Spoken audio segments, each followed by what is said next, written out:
Your music career sucks right now, and I'm not here to sugarcoat it or tell you to stay positive. I've spent the last 2 decades as a music producer and an educator, so trust me, I get it. The early years are absolutely brutal, but here's what nobody tells you. The suck is actually the setup. And today I'm going to show you exactly why, and more importantly, how to make it suck a lot less. Look, I know what you're going through because I lived it. I've been exactly where you are. Checking my email every 5 minutes, hoping for that one email, that one opportunity that's going to change everything. And meanwhile, you're watching someone else blow up overnight on social media while you're grinding in complete silence. So just to show you that you're not crazy, let me paint you a picture of what the early phase actually feels like. Here's the reality. No one's calling you with exciting opportunities, so you record, you post, you repeat until the ideas run out. You're left sitting there tired, uninspired, waiting for someone,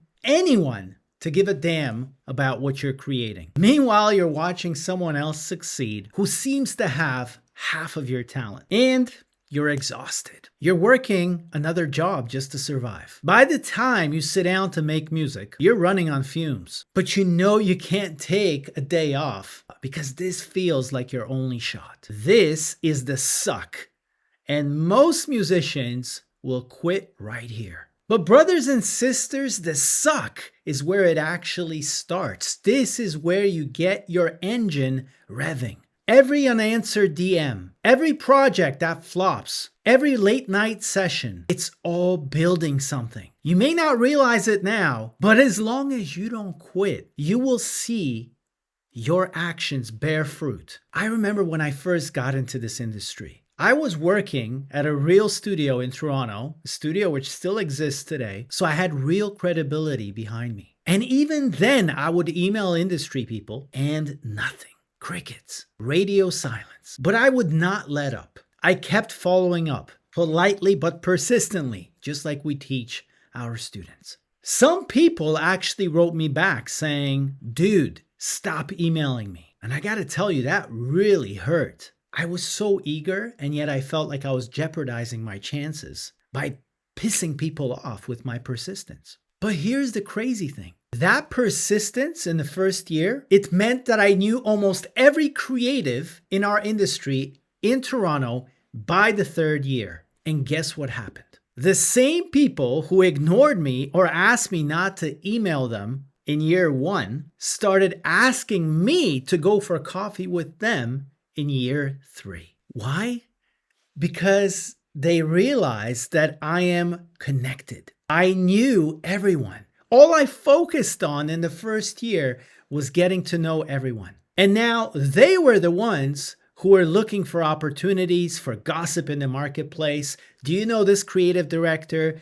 Do you know any writers that I could hire? Do you know any agencies that are hiring right now? I almost couldn't believe it, right? But I didn't let it go unnoticed. I had to smile internally when the same folks who didn't want to answer my emails were now asking me to go out for a coffee. Had I given up when it really sucked, had I given up when I was still a nobody, I wouldn't be in a position today to introduce people to one another, to have a thriving 20-year career in this business, to be sitting here talking to you as a mentor, helping other talented musicians to break into my industry. But yes, those early years suck. But folks, you don't have to turn the pain into suffering. Here's how to make it suck less. First thing, stop spending your money on anything that doesn't directly contribute to making money with your music. I lost so much money in the beginning running around, trying to set up my studio space, trying to buy fancy gear. Things that I thought were important. But none of these things actually moved the needle, and they were completely unnecessary. The problem is I was spending money, I wasn't making any. That puts pressure on you. That creates stress. That is responsible for why you're feeling the suck more than it's necessary. Plug the holes in the boat. Your boat is leaking. That contributes to the suck. You know what's money well spent? Buying your best prospect a person that you'd like to collaborate with, a beer, a coffee, an overpriced sushi lunch. I know something about that because most of my first year was spent whining and dining people that I wanted to work with. You already have everything you need in order to create remarkable music. So stop buying your way out of the work that you need to do. Number 2, stop being so emotional about this business. I see musicians walking around like they're sad stories, trying to appeal to people's sympathy. Listen, this is business. This is not charity. No one cares about your struggle. They care only about what you can do for them. You're going to pay the price to become remarkable through thousands of hours of practice. And then you're going to pay the price of kissing 1,000 frogs before someone says yes. That's what it's going to be. Either you're serious about making music your full-time career and embracing the suck on your way, or you get to decide right now that your dream is not worth the sacrifice. And that's absolutely fine. Music can always be your hobby.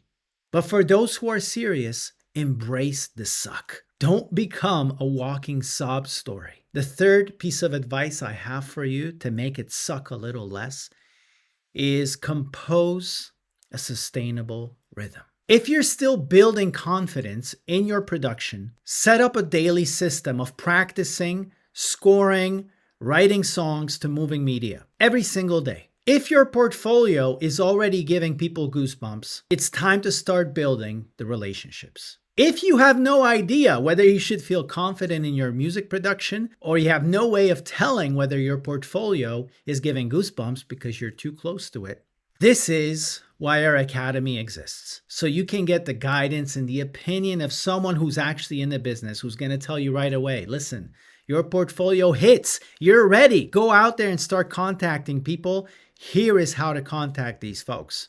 Or, up, slow your horses. Let's take a look at your portfolio again. It's okay, but it can be a lot better. Let's not start emailing people like crazy. Let us make sure that we actually pack a punch when we showcase your skills. Here's exactly how to do that. Now, once you have the confidence which stage you're at, it's about running those sustainable rhythms. Not crazy sprints once in a while, but sustainable rhythms. Small steps every single day. If you're ready to message people because your portfolio hits, create a sustainable system of reaching out to 3 people a day. 1 or 2 meetings a week. That's it. That's the rhythm you're looking for. Simple, elegant. Might seem small, but if you actually repeat every single day, it compounds into something significant. And I know you might feel exhausted, but here's the thing. A lot of that exhaustion comes from doing a whole bunch of things to avoid what you actually need to be doing. Some of the things that you're avoiding may feel uncomfortable. You may be fearful. You may be resistant. You may be wanting to hide in your basement. But then you end up doing all of this work that actually doesn't move the needle, but it's still work. It takes energy, but you're not seeing results.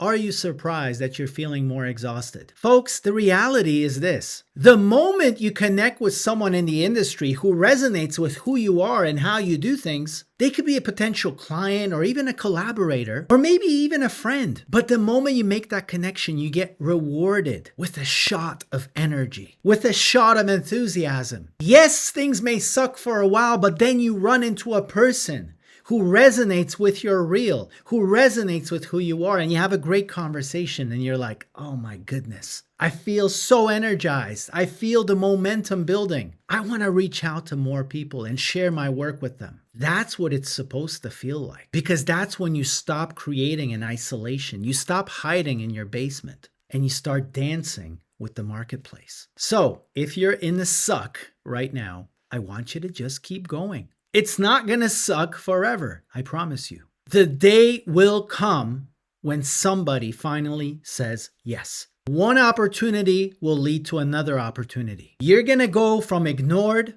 to respected. From waiting around for someone to answer you to being in demand. From being broke and scattered and distracted and exhausted to making a living doing what you love as a remarkable focused, enthusiastic musical craftsperson. And when you look back, you're going to realize that the suck was the price of entry.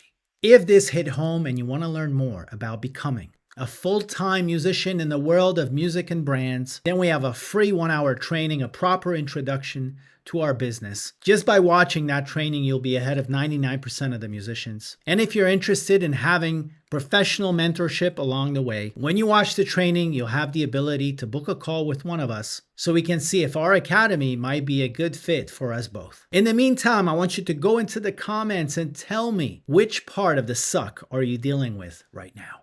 I'm Tommy Z. I'll see you in the next video.